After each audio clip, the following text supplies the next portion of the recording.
Is oshikatsu just an aesthetic version of overconsumption? As someone with multiple ita bags and shrines, the answer is yes. I came across this post a few days ago where the OP was trying to argue that oshikatsu is not the same as overconsumption or hoarding.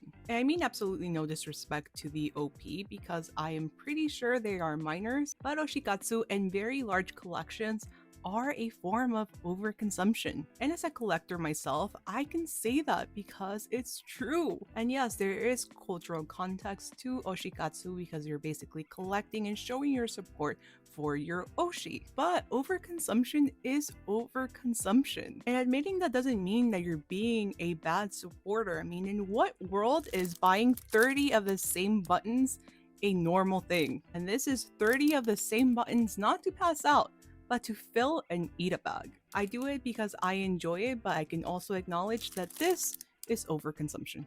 This is also overconsumption, this is overconsumption, and this is overconsumption. And let's get a few things straight. Oshikatsu is not for everyone. If you're into Japanese media, you're not forced to partake in oshikatsu. It takes a lot of time and money, which is why you mostly see adults. So in a way, it is selective overconsumption. But too much of a good thing could eventually lead to hoarding, especially when mental health comes into play. The real argument is oshikatsu and any type of overconsumption as a collector shouldn't be treated as a microtrend. And there is a big difference between a microtrend and oshikatsu. Oshikatsu is not a microtrend.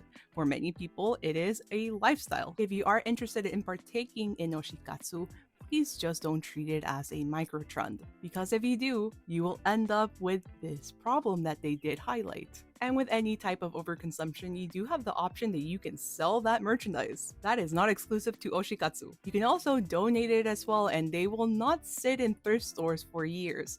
Thrift stores do occasionally throw out stuff that doesn't sell. Oshikatsu takes a lot of time, dedication, and also money. Oshikatsu also brings community together. There's a lot of events where other people partaking in oshikatsu gather around, show off their ita bags, and occasionally exchange merchandise. So that's why I said if you're into oshikatsu, it becomes more of a lifestyle. So please do not treat it as a microtrend that you can dispose of once you lose complete interest. Be selective, be responsible, and don't be afraid to acknowledge that it is a form of overconsumption. Just because the shrines and the merchandise are very pretty, it doesn't exclude it from being overconsumption.